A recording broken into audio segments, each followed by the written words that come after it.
perkuatlah atau tingkatkan keterampilan kita dalam komunikasi, khususnya dalam merespon yang baik ya dengan latihan. Latihan terus menerus gitu Betul, ya. betul. Apalagi juga ini mental itu juga harus terus dilatih begitu, maintenance ya. Karena jadi kelatih mentalnya. Kebayang? Ya.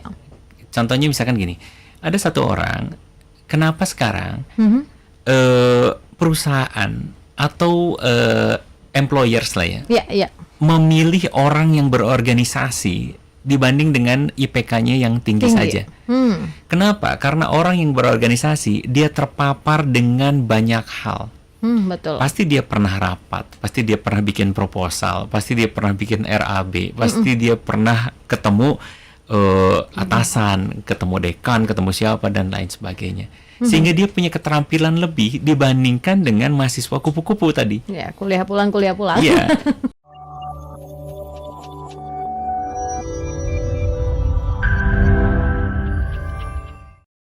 Tapi ada ilmunya nggak sih? Kan kadang orang kan membaca lawan bicaranya itu, Ya. apalagi kan kalau misal keluarga besar ada yang sering ketemu, ada yang nggak kenal gitu. Ya. Kang Aul ini jatuhnya kayak trik untuk membaca karakter orang ya. Ya.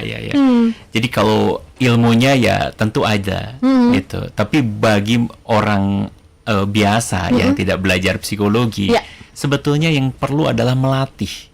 Oh, harus selesai lagi ya, latihan Ya, terus latihan, ya. gitu. Karena orang itu, keterampilan itu produk dari pendidikan dan pengalaman. Ya. Ya, jadi nggak ada yang tiba-tiba datang dari wangsit, dari langit, orang jadi cerdas, kemudian jadi pintar ngomong dan segala Ya, macam. ya. Tidak. Semuanya itu adalah produk dari latihan dan pengalaman.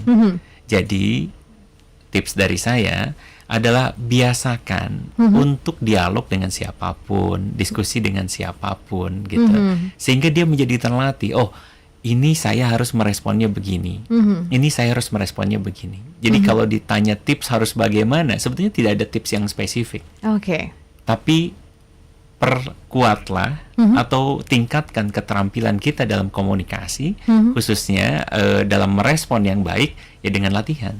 Latihan terus menerus gitu Betul, ya. betul. Apalagi juga ini mental itu juga harus terus dilatih begitu, maintenance ya. Karena jadi kelatih mentalnya. Kebayang? Ya. Contohnya misalkan gini, ada satu orang, kenapa sekarang perusahaan atau employers lah ya, Ya. memilih orang yang berorganisasi dibanding dengan IPK-nya yang tinggi saja. Kenapa? Karena orang yang berorganisasi, dia terpapar dengan banyak hal. Betul. Pasti dia pernah rapat, pasti dia pernah bikin proposal, pasti dia pernah bikin RAB, pasti dia pernah ketemu atasan, ketemu dekan, ketemu siapa, dan lain sebagainya. Sehingga dia punya keterampilan lebih dibandingkan dengan mahasiswa kupu-kupu tadi. Ya, kuliah pulang. Iya, yang IPK-nya besar. Ya, Makanya portofolio ini sebetulnya menambah keterampilan orang untuk punya mentalitas yang kuat dimanapun dia, di pekerjaan, di sekolah, dan dimanapun. Membangun mentalitas yang kuat itu mulai berani untuk dialog sama orang. Ya. Nah, mungkin ada orang yang introvert begitu ya, Kang. Minggu lalu kita bahas soal introvert, extrovert itu. Tapi kalau spesifik orang-orang yang introvert untuk bisa mulai, mungkin malam ini mendengar begitu ya, pengen mulai berinteraksi sama orang. Sebenarnya supaya dia tidak trauma begitu ya, dialog dengan orang, apa sih sebenarnya yang harus dimulai, titik awalnya tuh startnya gimana, Kang? Sebetulnya kalau dilihat, manusia itu tidak dalam dua kubu yang sangat ekstrim. Jadi memungkinkan dia itu seperti pendulum lah gitu ya. Apa tuh? Jadi mungkin dia akan bergeser agak ke kanan, bergeser ke kiri. Contohnya misalkan saya, Ya. ketika masuk yang sama sekali lingkungan baru dan tidak ada yang kenal satupun, mungkin saya menunjukkan ciri-ciri introversi saya.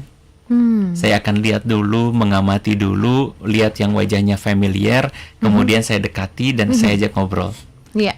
Tapi ketika semuanya itu teman yang memang sudah puluhan tahun atau bertahun-tahun bareng, ya saya tidak perlu waktu lagi. Ya. Nah, oleh karena itu, demikian juga manusia sebetulnya.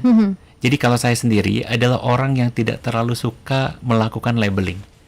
Oke, menyamaratakan semua ya. Introvert, buat saya manusia itu harus adaptif. Oke. Kenapa? Siap. Karena begitu kadangkala Mbak Puspa, ada orang yang meng-label dirinya mungkin datang ke saya juga untuk konsultasi. Iya. Dia bilang, Kang, saya orangnya introvert, jadi saya nggak bisa. Kebayang nggak? Udah menutup diri dulu ya, nggak Betul. bisa gitu. Karena begitu dia melabel dirinya, maka dia menghindari exposure, Ya. menghindari tantangan, menghindari kesempatan-kesempatan yang mungkin dia datang.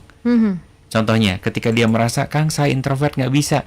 Ketika dikasih contoh misalkan opportunity untuk presentasi, Ya, dia akan menghindar, betul. akan nolak mungkin.